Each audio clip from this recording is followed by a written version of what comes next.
स्वागत है आप सभी का हमारी इस नई वीडियो में। और आज इस वीडियो में हम बात करने वाले हैं हॉस्टल चार्जेस को लेकर, यानी जामिया हॉस्टल की फ़ीस कितनी है कंप्लीट टोटल मिलाकर 1 साल की, और पर मंथ का एवरेज कितना बैठ जाता है। जैसे कि आपको पता ही है कि 15 तारीख को जामिया ने अपने हॉस्टल फॉर्म रिलीज़ कर दिए हैं बॉयज़ और गर्ल्स दोनों के लिए, और इसकी लास्ट डेट 30 नवंबर है, यानी कि आपको टोटल 15 दिन मिले हैं फॉर्म फिल करने के लिए। अब ऐसे में ये पता होना ज़रूरी है कि अगर आपको हॉस्टल मिल जाता है तो आपको एनुअली या मंथली कितनी फ़ीस पे करनी पड़ेगी। तो देखिए यहाँ पर जामिया ने जो अपना प्रोस्पेक्टस रिलीज़ करा है उसके अंदर ये उन्होंने पूरा फीस स्ट्रक्चर को अच्छे से समझाया है, न्यू स्टूडेंट्स के लिए भी और ओल्ड स्टूडेंट्स के लिए भी जो कि रिन्यूअल एडमिशन लेंगे। तो जैसे कि आपको इस टाइम स्क्रीन पर नज़र आ रहा है, थोड़ी सी क्वालिटी लो है लेकिन मुझे उम्मीद है कि आपको ये दिख रहा होगा।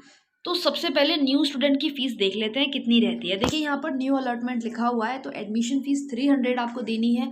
हॉस्टल मेंटेनेंस की आपको 3000 रुपये फ़ीस देनी है। हॉस्टल सर्विसेज के लिए 4000, कॉमन रूम के लिए आपको 500 रुपये देने हैं, डेवलपमेंट के लिए 500, किचन मेंटेनेंस क्रॉकरी वगैरह के लिए आपको 1000 रुपीज़ जमा करने हैं। Hostel function, sports, magazine, student welfare fund के लिए आपको 500 देने हैं। हॉस्टल आइडेंटिटी कार्ड आपको इशू होता है, उसके 50 रुपीज़ देने हैं। अच्छा, जो ये मैगजीन वगैरह है तो हॉस्टल में आपके न्यूज़पेपर आता है रेगुलरली, हिंदी इंग्लिश का, उर्दू का भी आई थिंक, तो उसके भी आपको 500 देने हैं। ठीक है, इसके अलावा जो रूम रेंट है आपका वो 1000 रुपये है। इलेक्ट्रिसिटी और वाटर चार्जेस जो हैं वो 2000 रुपीज़ हैं। इसके अलावा आपको यहाँ पर कॉशन मनी जमा करना है जो कि रिफंडेबल है, यानी कि आपको वापस मिल जाएगा जब आप हॉस्टल छोड़ेंगे, तो ये 500 रुपीज़ है।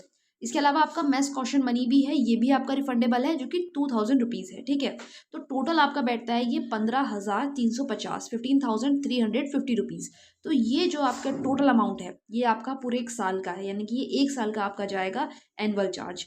तो इसमें से आपको 2500 रुपये वापस भी मिल जाएंगे, तो आप इसके अंदर से 2500 लेस कर दीजिए, तो ये आपका टोटल बैठेगा 12,550 रुपये। ढाई आपको जो है वो 1 साल बाद रिफंड हो जाएगा। और अगर हम बात करें रिन्यूअल वालों को, तो रिन्यूअल वालों को ये रिफंड वाला देना ही नहीं है, ये केवल पहले साल में ही जाता है, उनको केवल 12,550 रुपये ही देने हैं।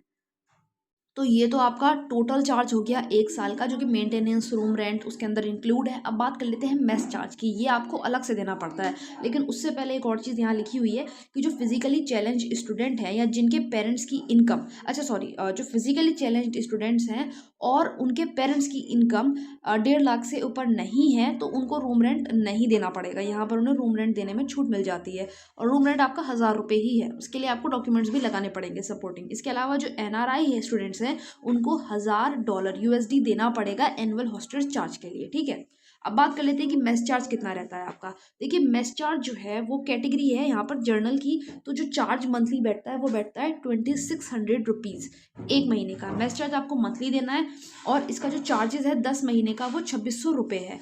इसके अलावा जो है आइटम आपको क्या क्या मिलेगा खाने में, ये तो आपको हॉस्टल में जाने के बाद ही मिले पता चलेगा। पूरा वहाँ पे मेन्यू लगा रहता है 2 हफ्ते का, फिर वही रिपीट पे चलता है। ठीक है, तो अब अगर हम इसका एवरेज निकालें कि पर मंथ आपको कितना देना पड़ सकता है, मतलब पर मंथ कितना पड़ेगा आपके ऊपर, तो हॉस्टल का जो चार्ज है वो 15,350 है, जिसको 12 से आप डिवाइड कर देंगे। बाकी 2600 रुपये तो मेस का है ही, तो इसका जो अगर हम टोटल करते हैं तो आपका 3800 के आसपास टोटल आता है, मतलब 3800 पर मंथ। तो एग्जैक्ट फिगर जो आ रही है वो 3789 रुपीज़ और कुछ पॉइंट्स में पैसे आ रहे हैं।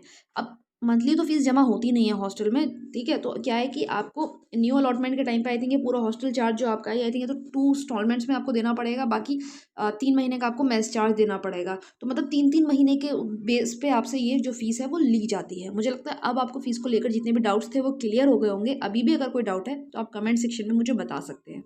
इसके अलावा आप मुझसे टेलीग्राम या इंस्टाग्राम पर भी जुड़ सकते हैं और वहाँ पर भी अपने क्वेश्चन कर सकते हैं। उसकी लिंक जो है वो आपको डिस्क्रिप्शन में मिल जाएगी। हॉस्टल के रूम्स कैसे हैं, क्या क्या फैसिलिटीज़ होती हैं, अगर इसके रिगार्डिंग आपको कुछ जानना है तो आप डिस्क्रिप्शन में जाइए, बहुत सारी वीडियोज़ वहाँ पर आपको मिल जाएंगी।